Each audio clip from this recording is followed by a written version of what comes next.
Hello students, આજે આપણે આપણું પ્રકરણ નંબર 14 જે છે ગાણિતિક તર્ક એ સ્ટાર્ટ કરીશું. ઓકે, સો ગાણિતિક તર્કની આપણે વાત સ્ટાર્ટ કરીએ તો સૌથી પહેલાં તો કે આપણે લોકોએ જોયું હતું કે જ્યારે કોઈ પણ વિધાન તમને લોકોને આપેલું હોય, રાઈટ, ત્યારે તમારે એને જો સાબિત કરવું હોય તો ગણિતમાં તમે લોકો મુખ્યત્વે કોઈ બી વિધાનને બે રીતે સાબિત કરી શકો, રાઈટ, કે અનુમાનિત દલીલો અને તર્કસંગત તારણ મેળવવાની દલીલો, રાઈટ. એમાં આપણે અનુમાન કરવાનું, ધેટ મીન્સ કે જ્યારે 4th ચેપ્ટર મેં કરાવ્યું ત્યારે જ તમને લોકોને કીધું હતું કે 2 ટાઈપ્સ ઓફ મેથડ હોય છે સાબિત કરવાની.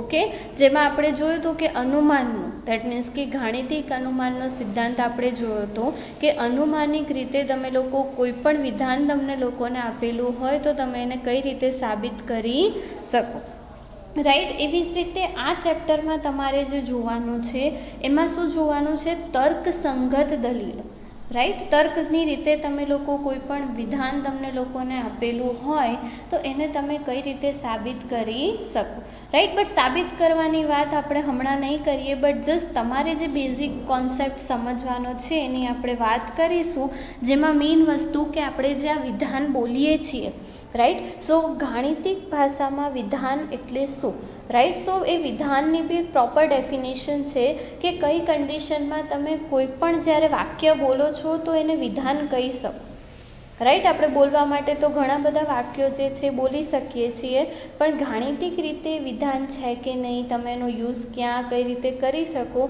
એ બધું તમારે કોઈ પર્ટિક્યુલર કન્ડિશન્સની અંડર જોવાનું છે. ઓકે, સો સૌથી પહેલો ટોપિક જે આપણે જોવાનો છે શું છે તો કે વિધાન, રાઈટ. હવે વિધાન જે છે એ તમારે શું કરવાનું છે કે ગાણિતિક વિધાનની જ્યારે તમે વાત કરો તો તમને ખબર હશે કે આપણે ગાણિતિક ભાષામાં, રાઈટ, આપણે જ્યારે તમે લોકો પ્રમેયો સાબિત કરો છો તો ઘણા બધા વિધાન તમને લોકોને આપેલા હોય છે, રાઈટ. સો એ વિધાન તમને લોકોને આપી દીધા છે એટલે તમને ખબર છે કે વિધાન છે, રાઈટ. બટ તમારે જાણવું હોય કે કોઈ વાક્ય તમે બોલો છો એ વિધાન છે કે નહીં ગાણિતિક ભાષામાં, તો એ તમે કઈ રીતે ચેક કરી શકો. ઓકે, સો અહીંયા તમે જુઓ કે તમને એક્ઝામ્પલ આપ્યા છે કે 2003માં ભારતના રાષ્ટ્રપતિ એક સ્ત્રી હતા અને બીજું વિધાન આપ્યું છે કે હાથીનું વજન મનુષ્યના વજન કરતાં વધુ હોય છે. હવે આ બંને વાક્યો તમે જોશો તો પહેલું વાક્ય તમને લોકોને ખબર છે કે ખોટું છે, દેટ મીન્સ કે અસત્ય છે, અને બીજું વાક્ય તમને લોકોને ખબર છે કે સત્ય છે, રાઈટ. એ અંગે તમને કોઈ પણ જાતનું કન્ફ્યુઝન નથી. આ ટાઈપના તમે વાક્યો કદાચ બોલો છો તો તમને ખબર છે કે એક જે છે એ ખોટું છે અને બીજું છે એ સાચું છે. તો ગણિતમાં આવા વાક્યોને આપણે શું કહીશું? વિધાન. દેટ મીન્સ કે એવા વાક્યો જેનું તમે બોલ્યા પછી એ સાચું છે કે ખોટું એ કહી શકો, રાઈટ. ત્યાં કોઈ પણ જાતનું કન્ફ્યુઝન તમને લોકોને ના હોય, ભલે ને ખોટું હોય બટ તમને ખબર તો છે ને કે ખોટું છે, રાઈટ. સો એવા વાક્યને તમે લોકો શું કહી શકો? વિધાન. બટ જો તમને એવું કહી દીધું હોય કે સ્ત્રીઓ પુરુષો કરતાં વધુ બુદ્ધિશાળી છે, રાઈટ. સો હવે આ એવું વાક્ય છે કે જેમાં બધાના ઓપિનિયન જે છે શું હશે? ડિફરન્ટ હશે, રાઈટ. હવે કોઈ સ્ત્રી પુરુષ કરતાં વધારે બુદ્ધિમાન બી હોય અથવા તો કોઈ પુરુષ સ્ત્રી કરતાં વધારે બુદ્ધિમાન હોય.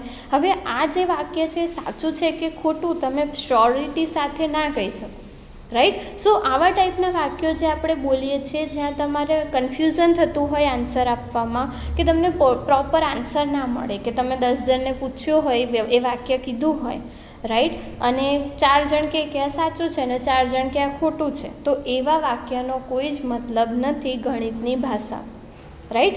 સો આ ટાઈપના તમે વાક્ય જ્યારે બોલશો ત્યારે વિધાન તરીકે આપણે એનો સ્વીકાર નહીં કરીએ.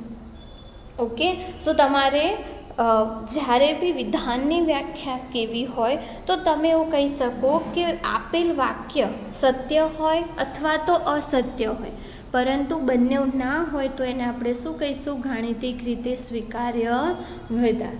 ઓકે, કે ગાણિતિક ભાષામાં એ જે છે એ સ્વીકાર્ય વિધાન છે, રાઈટ. અને આપણે ક્યારેક એવું કહી દઈએ છીએ કે વિધાન છે તો એ ગાણિતિક રીતે સ્વીકાર્ય હશે ને હશે જ, તો જ તમે એને વિધાન કહી શકો. ઓકે, સો બંને રીતે તમારી વાત સાચી જ છે. અત્યારે આપણે વિધાન વિશેની વાત કરીએ છીએ તો ફર્સ્ટ ચેક કરીશું કે વિધાન છે કે નહીં, એન્ડ ધેન બાકીની કેલ્ક્યુલેશન્સ. ઓકે, હવે ગણિતની ભાષામાં જો આપણે કેટલાક વિધાનોની વાત કરીએ તો કેટલાક વાક્યો આપણે નોર્મલી યુઝ કરીએ છીએ, રાઈટ, કે 2 + 2 4 થાય, સાચું છે. 2 ધન સંખ્યાઓનો સરવાળો ધન જ મળે, એ બી સાચું છે. બધી જ અવિભાજ્ય સંખ્યાઓ અયુગ્મ છે, તો એ ખોટું છે, બિકોઝ આપણને ખબર છે કે 2 એ એવી યુગ્મ સંખ્યા છે જે અવિભાજ્ય છે, રાઈટ. બટ આ કન્ડિશન્સમાં બી તમે લોકોએ કેવું ડાયરેક્ટલી કહી દીધું કે આ સાચું છે, આ સાચું છે અને આ ખોટું છે, રાઈટ. સો 3 જે વાક્યો છે એ વિધાન તો છે જ, બિકોઝ આપણને ખબર છે કે આપણા માઇન્ડમાં એને રહીને કોઈ જ કન્ફ્યુઝન નથી, કાં તો સાચું છે કાં તો ખોટું છે, એટલે વિધાન તો છે જ. ઓકે. બટ જો તમને એવું કહી દીધું હોય કે એક્સ અને વાયનો કે તમને એવું કહી દીધું હોય કે એક્સ અને વાયનો સરવાળો 0 કરતાં વધુ છે. હવે તો કે આ વિધાન જે છે એ મોસ્ટલી તમે જોશો તો આ વાક્ય તમારી પાસે જે છે કે એક્સ અને વાયનો સરવાળો 0 કરતાં વધુ છે, તો બધા કેસીસમાં તો એ ખોટું જ છે, મતલબ સાચું નથી, રાઈટ. બિકોઝ એક્સ અને વાયની વેલ્યુ તમને લોકોને અહીંયા ખબર નથી કે એક્સ તમારે શેમાંથી લેવાનું છે, રાઈટ. કદાચ તમે બંને નેગેટિવ નંબર્સ લઈ લો, રાઈટ, તો એનો સરવાળો 0 કરતાં વધુ તો નહીં જ હોય. 0થી નાની સંખ્યાઓ લઈ લો તો એનો સરવાળો બી 0 કરતાં વધુ નહીં હોય. ઓકે. સો કહેવાનો મતલબ એવો જ કે જ્યાં સુધી આપણે એક્સ અને વાયની કિંમતો નથી જાણતા ત્યાં સુધી આપણા માટે કેવું મુશ્કેલ છે કે આ વિધાન સત્ય છે કે અસત્ય, રાઈટ. જો તમને અહીં એક્ઝામ્પલ બી આપેલું છે કે x = 1 અને y = -3 હશે ત્યારે વિધાન કેવું છે તો કે અસત્ય છે. બટ તમે x = 1 અને y = 0 લઈ લો તો વિધાન કેવું થઈ જશે સત્ય. એટલે તમારું જે વાક્ય છે એ કમ્પ્લીટલી એક્સ અને વાયની કિંમતો ઉપર બેઝડ છે, રાઈટ. સો આવા જે વાક્યો છે એને આપણે વિધાન નહીં કહી શકીએ. ઓકે. સો તમારે ધ્યાન રાખવાનું કે આ ટાઈપના વાક્યો તમને આપેલા હોય તો એને આપણે વિધાન કહીશું નહીં. ઓકે. પણ જો તમને એની જગ્યાએ એવું વાક્ય કહી દીધું હોય કે કોઈ પણ 2 પ્રાકૃતિક સંખ્યાઓ એક્સ અને વાય માટે એક્સ અને વાયનો સરવાળો 0થી વધુ છે. હવે અહીંયા કયો વર્ડ તમારી પાસે આવી ગયો કે પ્રાકૃતિક સંખ્યાઓ, રાઈટ. અને તમને ખબર છે કે કોઈ પણ 2 પ્રાકૃતિક સંખ્યાઓ તમે લોકો કન્સિડર કરશો તો એનો સરવાળો 0 કરતાં તો કેવો હોવાનો, વધારે જ હોવાનો, રાઈટ. એટલે આ ટાઈપનું જે વાક્ય છે શું હશે તો કે વિધાન થશે. ઓકે. સો તમારે અન્ડરસ્ટેન્ડ કરવાની એ વસ્તુ કે જ્યારે બી તમને લોકોને ગણિતમાં ક્યાંય બી એક્સ અને વાય આપ્યું હોય તો એક્સ અને વાયની પ્રોપર કન્ડિશન આપી હોય જોડે અને એના માટે સાચું ખોટું તમે ચેક કરી શકતા હો તો એ વિધાન છે, અધરવાઇઝ એ વિધાન નથી, રાઈટ. સાથે સાથે કેટલીક કન્ડિશન કે જ્યાં તમારી અમુક કન્ડિશન કે એવા વાક્યો કે જે ક્યારે પણ વિધાન નહીં હોય, એમાં એક તમારું આવશે ઉદ્ગાર ચિહ્નવાળું વાક્ય, બીજું તો કે તમે કોઈને આજ્ઞા કરતા હો ઓર્ડરવાળું, રાઈટ. કેટલું સુંદર. હવે અહીંયા કેવું છે ઉદ્ગાર ચિહ્ન છે, પછી તો કે દરવાજો ખોલો તમે કોઈને ઓર્ડર આપી રહ્યા છો, અને બીજું કે તમે ક્યાં જઈ રહ્યા છો. તો આ ટાઈપના જે વાક્યો તમે લોકો બોલો છો એને આપણે ગાણિતિક ભાષામાં ક્યારેય બી વિધાન કહીશું નહીં, રાઈટ. સો તમે જ્યારે બી અહીંયા વિધાનની વાત કરો તો તમારે ધ્યાનમાં રાખવાનું કે આ 3 વસ્તુ જે છે કે ઉદ્ગાર ચિહ્ન, આજ્ઞાર્થ અને પ્રશ્નાર્થ, આ વસ્તુ ક્યારેય બી તમારા વિધાનમાં હોવી જોઈએ નહીં, રાઈટ. બીજી વસ્તુ કે તમારું કોઈ પણ વિધાન જો સમયના ચલ સ્વરૂપે હોય, દેટ મીન્સ કે આજે, આવતીકાલે, ગઈકાલે, તો એ બી વિધાન નથી. ઓકે. બિકોઝ કે જો તમે એને અહીંયા એક વાક્ય આપેલું છે કે આવતીકાલે શુક્રવાર છે, રાઈટ. સો એ વાક્ય ખાલી ને ખાલી ગુરુવાર માટે સાચું છે, બાકીના દિવસે તમે બોલશો કે આવતીકાલે શુક્રવાર છે તો ઓબ્વિયસલી એ ખોટું થવાનું છે, રાઈટ. અને કયા દિવસે ક્યારની આપણે વાત કરીએ છીએ આપણને ખબર જ નથી, રાઈટ. સો આ પ્રકારની જે દલીલો છે, આ પ્રકારના જે વર્ડ છે એ ક્યારે બી આપણે લોકો વિધાનમાં યુઝ કરીશું નહીં. ઓકે. સો વસ્તુ ધ્યાનમાં રાખવાની કે આ બધા જે વર્ડ છે જે સમય દર્શાવે છે, રાઈટ, આજે, આવતીકાલે, ગઈકાલે, એ ક્યારે બી તમારા વિધાનમાં હશે નહીં. ઓકે. એના પછી તો કે તમારી પાસે એ બી દલીલો હોય કે તમને કહી દીધું હોય કે જ્યાં કોઈ વ્યક્તિની વાત કરી હોય, રાઈટ, પણ એની ઓળખ ના આપી હોય, રાઈટ. કોઈ ચોક્કસ વ્યક્તિની ઓળખ ના આપી હોય ને એમની એમ જ કહી દીધું હોય કે ધારો કે અહીંયા જો કહી દીધું છે કે તે ગણિતની સ્નાતક છે, પણ તે એટલે કોણ એ આપણને ખબર નથી. તો આ ટાઈપના જે વર્ડ યુઝ કરેલા હોય કે જે તે એ ટાઈપના વર્ડ છે એ તમારી જોડે ક્યારે પણ વિધાનમાં હશે નહીં. એ વર્ડ જ્યાં યુઝ કરેલા હોય તો તમારે ડાયરેક્ટલી કહી દેવાનું કે એ વાક્ય ક્યારે બી વિધાન હશે નહીં. રાઈટ. પછી એવા વર્ડ્સ જેમ કે અહીં, ત્યાં વગેરે, રાઈટ, એવા વર્ડ્સ બી તમારા ક્યારે પણ વિધાનમાં હોવા જોઈએ નહીં. હવે અહીંયા તમને કહી દીધું છે કાશ્મીર અહીંથી દૂર છે, પણ ક્યાંથી અને કેટલું દૂર છે આપણને કંઈ જ ખબર નથી.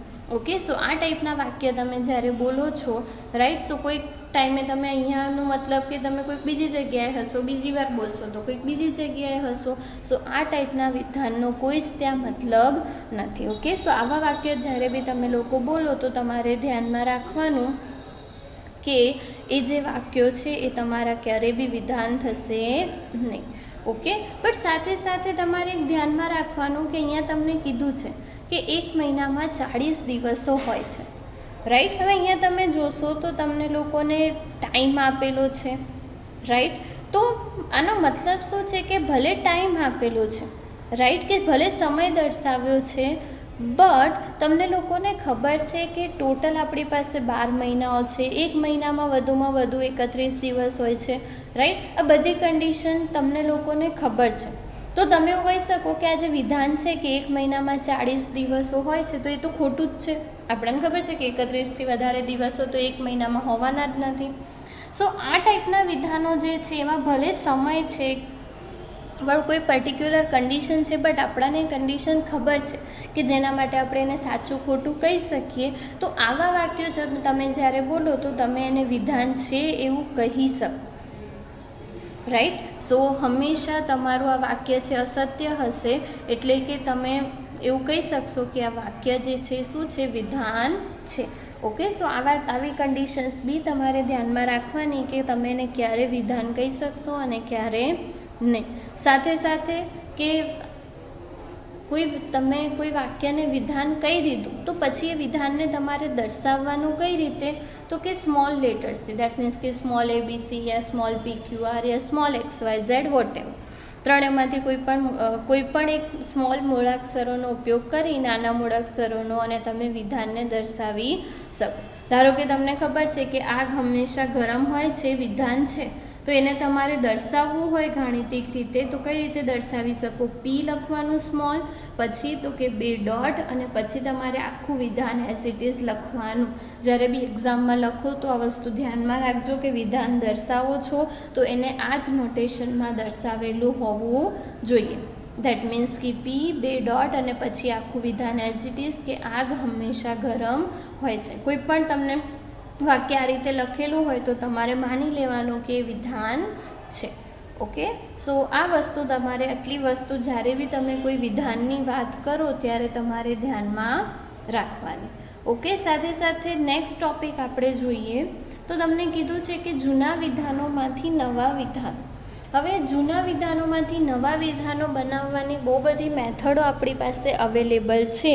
એમાંથી ડિટેલમાં અત્યારે આપણે 2 જ મેથડની ચર્ચા કરીશું. બાકીની જે મેથડ છે અત્યાર પૂરતી આપણે સિલેબસમાં ઇન્ક્લુડ કરવાની નથી. ઓકે. જ્યારે જરૂર પડશે ત્યારે આપણે એનો યુઝ કરીશું. બટ અત્યારે જે આપણે ડિસ્કસ કરવાનું છે એ છે કે વિધાનનું નિષેધ. ઓકે. કે કોઈ પણ વિધાન તમને લોકોને આપેલું છે એનું નિષેધ તમારે લખવું છે, રાઈટ. સો કઈ રીતે, કે પહેલું તો તમને કીધું છે વિધાન છે. ધારો કે તમારી પાસે કોઈ એવું વિધાન છે P, કે P શું છે કે નવી દિલ્હી એક શહેર છે.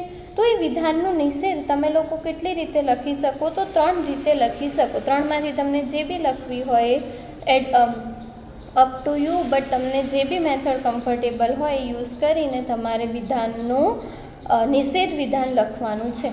કઈ રીતે, તો કે સાચું નથી કે નવી દિલ્હી એક શહેર છે. પછી તો કે અથવા તમને મેં એને એવી રીતે લખી શકું કે નવી દિલ્હી એક શહેર છે તે અસત્ય છે, અથવા તો નવી દિલ્હી એક શહેર નથી, રાઈટ. નોર્મલી તમારે ના વર્ડ યુઝ કરવાનું કે સાચું નથી, કાં તો એ અસત્ય છે અથવા તો એ નથી, રાઈટ. એ બધા જ વર્ડ જે છે તમારું શું દર્શાવે છે, નિષેધ વિધાન દર્શાવે છે. ઓકે, સો આટલી વસ્તુ તમારે ધ્યાનમાં રાખવાની કે જ્યારે બી તમારે નિષેધ લખવું હોય આમાંથી કોઈ પણ રીતનો ઉપયોગ કરીને લખી શકો. તમને એની વ્યાખ્યા બી આપેલી છે. ખાસ ધ્યાનમાં રાખજો કે જો પીને તમે વિધાન કહો છો તો એનું નિષેધ તમે જ્યારે લખશો તો એ બી વિધાન જ હશે. ભલે નામ જ હતું રહે પણ તમને સાચું છે કે ખોટું, કદાચ એ વિધાન સાચું હશે તો ખોટું થઈ જશે, ખોટું હશે તો સાચું થઈ જશે, બટ એ વિધાન તો હશે જ. ઓકે, એનો સંકેત તમારે ખાસ ધ્યાનમાં રાખવાનો, નાનકડી રાઉન્ડ જેવી લાઈન અને પછી પી, રાઈટ. અને એને તમારે વાંચવાનું કઈ રીતે? Not P, right. નિષેધને ઇંગ્લિશમાં આપણે શું કહીશું? નોટ. દેટ મીન્સ કે તમારે એને વાંચવું હોય તો તમે એ રીતે વાંચી શકો કે નોટ પી અથવા તો પીનું નિષેધ, બેમાંથી તમને જે બી કમ્ફર્ટેબલ હોય એ. ઓકે, નેક્સ્ટ તમારે જોવાનું છે, મેં તમને કીધું એમ કે આ 3 વર્ડ્સ, રાઈટ, કાં તો તમે નથી યુઝ કરો અથવા તો એ સત્ય નથી કે તે અસત્ય છે એવા શબ્દ સમૂહો યુઝ કરો એટલે તમને આપેલા વિધાનનો નિષેધ મળી જશે. ઓકે, સાથે સાથે કે ધારો કે તમને આ ટાઈપનું વિધાન આપેલું છે કે જર્મનીમાં દરેક વ્યક્તિ જર્મન ભાષા બોલે છે, તો નોર્મલ કેસમાં તમારે એનું નિષેધ લખવું હોય તો તમે આ રીતે લખી શકો કે જર્મનીમાં દરેક વ્યક્તિ જર્મન ભાષા બોલતી નથી. નોર્મલ કેસમાં શું થઈ ગયું? એનો નિષેધ. બટ નિષેધનો તમે જો અર્થ કાઢવાની કોશિશ કરશો તો એનો મતલબ શું થાય કે જર્મનીમાં કોઈ પણ વ્યક્તિ જર્મન ભાષા બોલતી જ નથી, રાઈટ. સો આ વસ્તુને તમારે લખવી હોય તો તમે એ રીતે લખી શકો કે ઓછામાં ઓછી એક વ્યક્તિ જર્મન ભાષા બોલી શકતી નથી, રાઈટ. એટલે કે તમે જ્યારે બી તમને એવું કીધું હોય કે દરેક વ્યક્તિ કે કોઈ પણ નહીં, દરેક છે, કોઈ પણ છે, એવા કોઈ વર્ડ યુઝ કરેલા હોય તો તમે ત્યાં ઓછામાં ઓછું એક કે વધુમાં વધુ કે ઓછામાં ઓછું એવા વર્ડ્સનો યુઝ કરી શકો. જસ્ટ તમારે ધ્યાનમાં શું રાખવાનું કે વિધાનનો મિનિંગ જે છે એ બદલાવવો ના જોઈએ. ઓકે, સો આટલી વસ્તુ તમારે ધ્યાનમાં રાખવાની છે વિધાનના નિષેધ વિધાન માટે. ઓકે, અને નેક્સ્ટ તમારે જોવાનું છે એ છે સંયુક્ત વિધાન, રાઈટ. હવે સંયુક્ત વિધાનોનો મતલબ નામ પરથી જ ક્લિયર છે કે એક કરતાં વધારે વિધાન જ્યારે તમારે ભેગા કરવા હોય તો એ ભેગા કરેલા વિધાનોને આપણે શું કહીશું? સંયુક્ત વિધાન. ઓકે, સો સંયુક્ત વિધાનો લખવા માટેની 2 રીત છે કે કાં તો તમને 2 કે 2થી વધારે અલગ અલગ વિધાનો આપેલા હોય અને એને એક જ વિધાનમાં લખો, અથવા તો કોઈ એક વિધાન આપેલું હોય એને અલગ અલગ વિધાનમાં લખો. બટ એ એક વિધાનમાં કયા વર્ડ હોવા જોઈએ? તો કે અને અથવા તો અથવા, રાઈટ.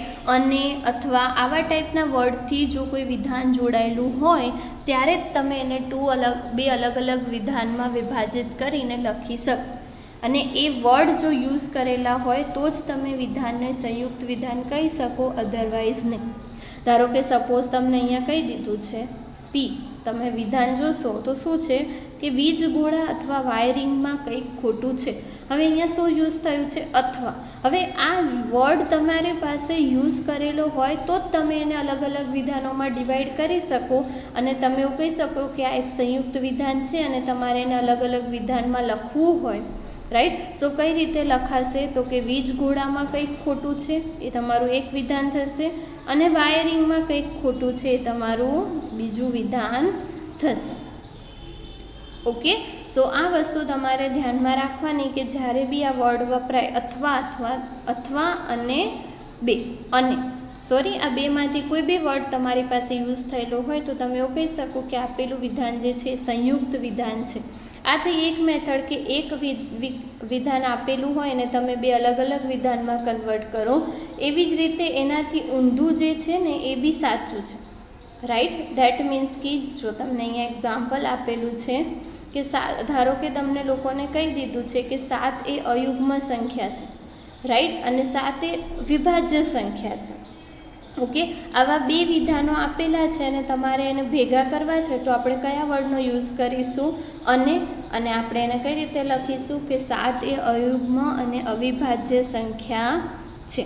ઓકે, સો આટલી વસ્તુ તમારે ધ્યાનમાં રાખવાની કે 2 આપેલા હોય તો એને તમે અને અથવા યુઝ કરીને લખી શકો, અથવા તો તમને લોકોને એક વિધાન આપ્યું હોય અને એમાં અને અથવા યુઝ કરેલું હોય તો તમે એને 2 અલગ અલગ વિધાનમાં લખી શકો. 2 અથવા 3 હોય તો 3, right. It depend on questions. Okay, so વ્યાખ્યામાં બી તમને એ જ કીધું છે કે જે બે અથવા બે કરતાં વધુ વિધાનો દ્વારા બનેલું હોય, રાઈટ, એને આપણે શું કહીશું? સંયુક્ત વિધાન, એટલે કે કમ્પાઉન્ડ સ્ટેટમેન્ટ. અને આ જે તમારી પાસે વિધાનો છે જેમાં તમે એનું વિભાજન કરો છો એને આપણે શું કહીશું? ઘટક વિધાન, એટલે કે કમ્પોનન્ટ સ્ટેટમેન્ટ. ઓકે, સો આ બંને વર્ડ તમારે ધ્યાનમાં રાખવાના છે. જ્યાં અને અથવા યુઝ કરેલું હોય તમારું સંયુક્ત વિધાન, અને એને તમે છૂટા પાડીને લખો તો એ તમારું જે અલગ અલગ વિધાનો છે એને આપણે શું કહીશું? ઘટક વિધાન. ઓકે, સો જ્યારે બી તમારે નવા વિધાનો બનાવવા હોય તો એના માટેની આ બે કન્ડિશન જે છે એ તમારે ધ્યાનમાં રાખવાની છે. ઓકે, એના પછીના જે ટૉપિક છે એ આપણે અત્યારે નથી કરવાના, સિલેબસમાં નથી, બટ જસ્ટ હું તમને એનું શોર્ટમાં કહી દઉં કે તમારી પાસે કઈ કઈ ડિટેલ્સ ત્યાં અવેલેબલ છે. તો એક તો તમારી પાસે વિશિષ્ટ શબ્દો અથવા તો શબ્દ સમૂહો તમને લોકોને કીધું છે, અને વિશિષ્ટ શબ્દો અને શબ્દ સમૂહોમાં તમારી પાસે મેઇન એક હશે તમારું અને, બીજું હશે તમારું અથવા, રાઈટ. અથવા જ્યારે તમે યુઝ કરો ત્યારે બી તમારી પાસે બે ઓપ્શન અવેલેબલ હોય, બટ એની આપણે અત્યારે ચર્ચા નથી કરતા. બટ તમારે ધ્યાનમાં રાખવાનું કે તમારી પાસે બે ઓપ્શન હોય શબ્દ સમૂહ માટે, રાઈટ, કે અને હશે અથવા હશે. પછી તમને લોકોને કીધું છે કારકો, રાઈટ. સો કારકોમાં તમારી પાસે મેઇનલી વર્ડ જે છે એ કયા હશે? તો કે કોઈક અસ્તિત્વ ધરાવે છે, રાઈટ, એટલે કે કોઈક અસ્તિત્વ ધરાવે છે કે પ્રત્યેક માટે, રાઈટ. આપણે લખ્યું ઓલવેઝ યુઝ કરીએ છીએ કે પ્રત્યેક એક્સ માટે, રાઈટ. સો એ જે પ્રત્યેક છે એ તમારું શું છે? કારક છે.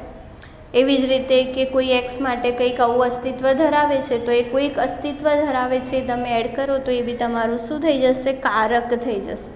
ઓકે, સો કારક માટે બે વર્ડ ધ્યાનમાં રાખવાના, કોઈક અસ્તિત્વ ધરાવે છે અથવા તો પ્રત્યેક માટે, રાઈટ, ધેર એક્ઝિસ્ટ અને ફોર ઓલ. અને એના પછી તમને લોકોને આપેલું છે પ્રેરણ. તો પ્રેરણમાં મોસ્ટલી ત્રણ વસ્તુઓ તમારે જોવાની છે. એક હશે જો તો, બીજું હશે તો જ, અને ત્રીજું હશે તો અને તો જ.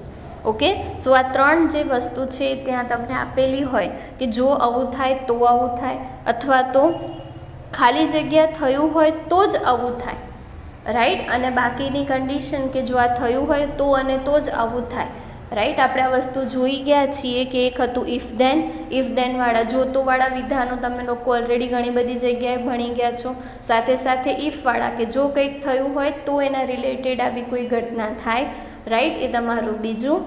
અને ત્રીજું તમને આપ્યું છે તો અને તો જ, એટલે કે જો એક કન્ડિશન સાચી હોય તો અને તો જ બીજી સાચી થાય, રાઈટ. ટુ વે ઇમ્પ્લિકેશન્સમાં એ વસ્તુ તમારે ધ્યાનમાં રાખવાની, રાઈટ. સો પ્રેરણ માટે આ ત્રણ પ્રેરણો તમારે ધ્યાનમાં રાખવાના. આટલી વસ્તુ તમારે ખાલી ઓરલી ધ્યાનમાં રાખવાની છે. જ્યારે બી એની જરૂર પડશે ત્યારે આપણે એનો યુઝ કરીશું. ઓકે, સો તમારે ફિલહાલ પૂરતું તમારી એક્ઝામ માટે તમારે ખાલી આ બે જ ટૉપિક લર્ન કરવાના છે, રાઈટ. સો એ બે ટૉપિકને રિલેટેડ તમને લોકોને સ્વાધ્યાય આપેલું જ છે 14.1 અને 14.2. તો એનું ડિસ્કશન આપણે લોકો નેક્સ્ટ સેશનમાં કરીશું. Till then, thank you.